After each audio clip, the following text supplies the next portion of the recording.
Hello, and welcome to a new video. Today we will take a look at the newly released friendly Plant Chesnaught in the Master League Premier Classic Cup. And let's take a look at what this Pokemon can do here. We're going to have a team here with the Metagross in the back, which is the perfect fit for this Pokemon, as it's going to be able to destroy those fairy types that you don't want to face.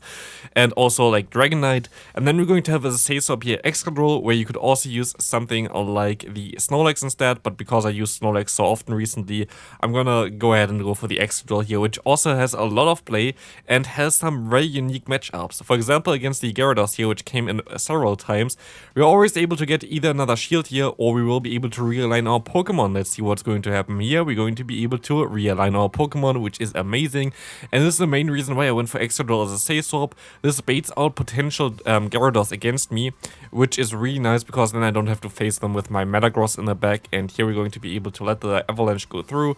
We can farm them down with our Metagross, and we're going to face the Dragonite in the back, which I expected.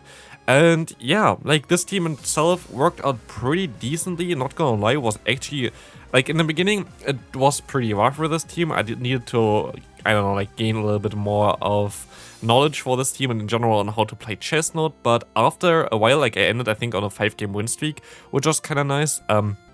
Very interesting team, very cool team, worked out pretty well, but I got hard counted a lot of times. Like the losses that I had usually were just games that I had like 0 chance of winning. They were like so many games where I had like, for example, Florges or a Togekiss in the lead, and then basically got hardballed in the back as well. It's kind of the nature of this cup, so it's kind of awkward to showcase it and then see like, okay, yeah, I got hardballed and lost. Happens a lot of times though. Here we have a very good lead. I actually expected to see more Excadrill leads. In all the games I played with this team here, I only faced, I think, 2 Excadrill leads, and I faced, I think, yesterday alone, like around 10 in my 25 battles. So that's why the main reason why I went for the lead of Chesnaught. I thought ton of Excadrill leads should be fine, ton of Gyarados leads should be fine, ton of Snorlax leads, that should be fine.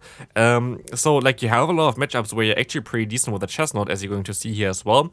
And also this matchup going to be kind of funny because we're going to go ahead and just farm them all the way down to the lowest point, because I will be able to resist all the moves of this Gyarados, and they don't get the debuff, which is really important actually, as I will be able to survive this next move as well. And now I can swap out, have 2 superpowers stored for the opponent's Excadrill, and I can just knock them straight out of here. If they want to shield, fine for me, I can let the next move go through. If they don't want to shield, fine for me, I am still basically having 2 charge moves in the back for the opponent's Excadrill. They're going to shield, they're going to go for another move, they're going to knock out my Excadrill here. I'm going to keep the shield in case the Gyarados has an extra move. They don't have 2 moves yet.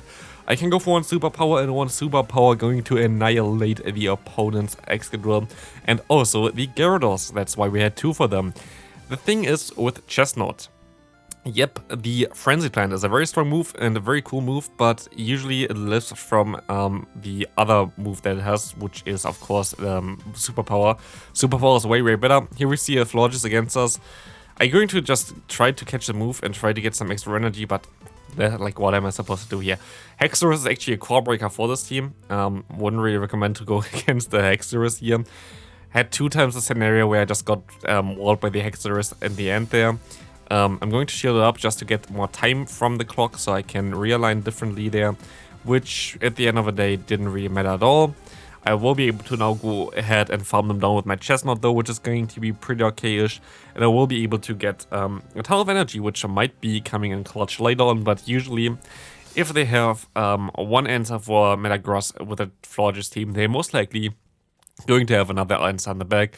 Very likely to be Snorlax. You saw already my Florges team most likely, if you are following my channel, which worked really well, and I also paired it with Snorlax. Basically, Florges always gets paired with Snorlax because it's very neutral, and Florges beats every counter that Snorlax doesn't really want to face. There's not really a core breaker for this combination, so that's the main reason why they're all always together. I'm still going to be able to have some fun here. At least I can go for 1 superpower, but this game will be unwinnable. Hardwalled from the get-go, like there was nothing I could have done. But I can at least not one-shot this Snorlax there with a superpower and still see how much it debuffed Frenzy Plant does here. Would have one-shot, like with one-shot, I would have 2-shotted them if I wasn't debuffed.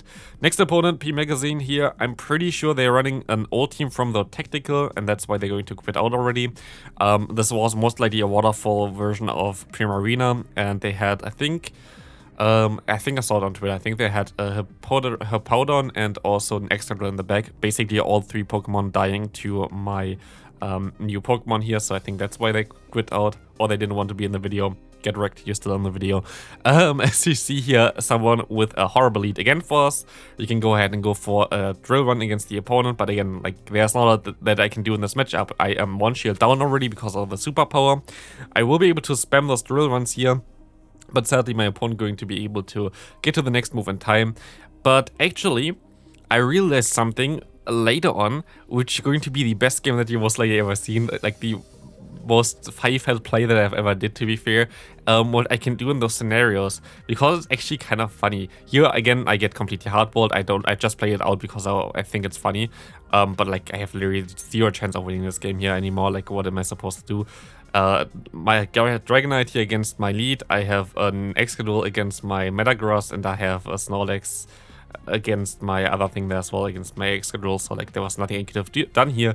At least it looks like it, but I'm still going to be very close of knocking them out here. Frenzy Blood, going to get the shield from them, and I can go for one superpower on that charge move as well. Is a superpower debuffed, sadly, enough to knock them out here? This is the question. I had to debuff myself to knock out the Excadrill before. I wouldn't have knocked them out with a Frenzy Plant. Sadly, still not enough, and we sadly gonna still lose this game, but super close, even though we got hardwalled again. But yeah, I'm actually curious when the battle comes, but there was one battle that was so nice. We see a Metagross in the lead. Let's see how this matchup going to go. We're going to go straight for the superpower. Let's see how much damage it does. I think it was maybe the first game that I ever played with this team. I definitely had a Metagross in the lead, and we're gonna get walled by a Garchomp here. Garchomp is actually, I think I actually could have went ahead and flipped the switch here if they don't get the debuff from the Earth Power, and they actually didn't get the debuff from the Earth Power, so I think I might just go ahead and shield up all the moves here, and I should be able to gain back switch advantage here by shielding this one. In hindsight, I should have went a little bit over in terms of energy, because it's always the same P-tie there, which we're going to lose, and they can like let this move go through and we can knock them out. Allows us to realign. I'm going to try to catch the Earthquake on our Chesnaught. Didn't work out at all. They can go for a Meteor Mesh, gonna get us low, but they can go into a Dragonite now. We can actually get them with this move here into range for one Meteor Mesh, and I make a huge mistake here. I went straight into my Metagross. I should have waited out the clock, and I think that's going to cost me the game at the end, because I didn't wait out the clock here. They can go for one superpower. I'm going to be able to go for another charge move here. And sadly, I'm going to be able to get the knockout here, but I should have been able to swap out already into my Excadrill, which would have been close to another charge move here. Exactly, I would have been able to pressure them way more, so they had to throw earlier. And it would have been all way better, and I think I still had a chance of winning this if I just waited out the switch clock. Next opponent, Gyarados in the lead. Pretty fine lead for us. Pretty okay-ish, especially if they have Waterfall, but they have sadly the move Dragon Breath. Also, if they had Bite, it would be nice, but I haven't seen a Bite Gyarados in 10 years, because it doesn't make sense to use it. But we will see here, other than for raids, I think, we will see that we can go for one Frenzy Plant here, and we can actually knock them out again with a superpower. I expect them to have some good answer against me in the back, so I'm going to swap out here. We're going to see a Mamoswine. Mamoswine going to be fine. Drill One going to go through here, and I will be able to get them pretty low. I think I win this. No, I actually don't think I win this matchup. I get them very low though all the time. Like, I will get them super low, that I get them into farm down range for my other Pokemon, which is the main goal that I have here right now. And I'm actually going to let this move go through, expecting them to have something like, I don't know, maybe a Dragonite in the back. No, it's going to be an Everluck. This is actually the first team that I showcased. So if you're a viewer, thanks for using my teams. Sadly, I kind of hardwall this team with my team. Still going to be able to go for one superpower, but if you're a viewer, thanks so much for using my teams. But yeah, like, sadly in this case, I completely going to hardwall them with my Pokemon. My team is not really the most common team either, so like, it's of course not something that you would expect, but definitely a good game there. I think I want to see this one cool game. I want to see what I did there. We see another Mamoswine, what we do there, which you also saw already in the first match. We're going to go ahead and go for one superpower. Superpower will just get the shield guaranteed, and I can swap out, clear the debuff, and just basically have a greater advantage in the next upcoming matchup. I'm going to use the shield here again. Fine for me. If you have Snorlax, you don't even have to shield here, by the way, if you use Snorlax as a safe swap, but you don't always get out Gyarados, I think, so that's the main reason why I also went for the Excadrill, but we should get them into range where I can farm them down now, and we face an Excadrill. This is the game, this is the game, this is the game. I want this Excadrill onto my Chesnaught. What I'm gonna do here is I'm going to pretend like I'm lagging. I'm not lagging here. I just want them to not throw against me so I can keep my own Excadrill alive, because the opponent thought, oh, I can farm them down, I get all the energy. He's not even close to the charge move. So I just stopped tapping, so I will be able to align my Chesnaught, knock them out. They would have got to 2 moves anyway, no matter what they would have done. And I have now still my Excadrill in the back against the Dragonite, which I could use here already, but I also have my Metagross. And just whatever they had in the back there as well against the Mamoswine, and they're just going to forfeit here. But even if they knocked out my other Pokemon, I still had like a little bit of energy on my still pretty healthy Excadrill, just because I pretended I would lag, which I thought like so hilarious that I actually won the game. Not really because of it, but still with it. So I found that very funny at least. I should do this more often. Like, of course, this wouldn't work on a bigger stage, I guess, because like at regionals or whatever it would be replayed, but a lot of people get super greedy and think, oh, wow, he's lagging, I can get a ton of energy here.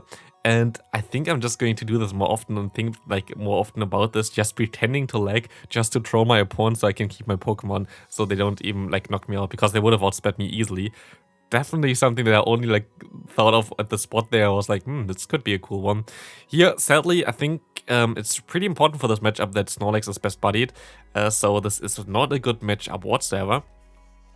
I kind of thought that I could get enough time off the clock that I still have a chance here, but you see the damage coming in here.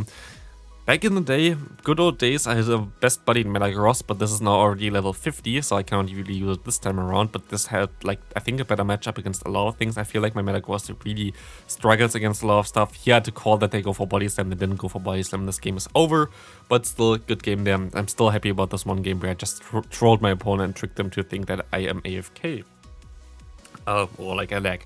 We see an extra lead. Finally a good lead for us again. We see another Chesnaught coming in. Cool to see a Chesnaught against Chesnaught matchup. I go straight for the superpower, just want to get some damage on them, but I get the shield, which is even better. We will be able to go into our own Metagross now. I can take all moves we saw already before. Sadly, superpower doesn't really do too much damage against Metagross. I mean, it's neutral, so like it's kind of expected to not do crazy amounts. We will be able to take both of them, and we can go for our own Media Mash, allowing us to get ahead and get the final shield from the opponent, which is cool. And also allowing me to get more farm now. I thought of just farming them all the way down and get basically energy advantage, but I rather take the shield advantage here, I think, for my team, because I can realign. I know that I hot wall the Excadrill anyway with my Chesnaught. I will be able to go into this matchup now, and whatever they have in the bag, I still have my Excadrill, which has a ton of, which has a shield advantage, which is just very good for me, as we will be able to knock out the opponent. I think I'm going to swap out immediately here as well to clear the debuff. I'm going to be in Dragonite, and that's going to be a good game. As you see, this team can work out pretty well, but of course this meta in general is kind of, yeah, dependent on what you're going to encounter. Here we encounter a Dragonite, which is definitely not something I want to encounter, but at least we can go ahead and go for one more Rock Slide here. There's a Rock Slide going to be able to get the shield from the opponent, which is interesting because they easily would have survived this. I thought they might go for Dragon Claw and I wanted to no shield, but they're going to go ahead and, yeah, I can go for one Drill Run now. Here I also thought I maybe should have went ahead later on and just pretended that I was AFK. I should have, like, I should more often try that out at least, because I think it's such a funny way to trick your opponent. But, yeah, sadly here my opponent going to be able to go for a superpower. I'm still going to keep my move alive though, because I think that might be helpful later on. And I will be able to get an energy advantage on Metagross. Metagross basically only has one hard wall in this meta, I think, which is going to be the Gyarados, which we don't face here. We're going to face a Magnezone, and we will be able to go for one more Earthquake here. And we're going to get the shield from the opponent, as they have to go for one Wild Charge in order to knock me out, or one Zap Cannon if they would be spicy, but they are not spicy, and we will be able to go ahead and go into our Chesnaught again. We have to go for one Superpower just so we can get them into range, where we hopefully can knock them out with a Rock Slide. Is this enough to knock them out with a Rock Slide? It is not. It just barely is not enough to knock them out. I thought it would be enough after the Superpower, but they can go for their own Superpower. I can farm them down, and now it really depends. Does one Superpower knock them out here? And they're gonna go for the Mirror Shot, which is really horrible, because now they could debuff my attack, but they don't. Doesn't knock them out. It does not, but one more fast move is enough. This is going to be it for the video. If you enjoyed this video, please leave a like on it, and I hope I see you in the next one. Bye!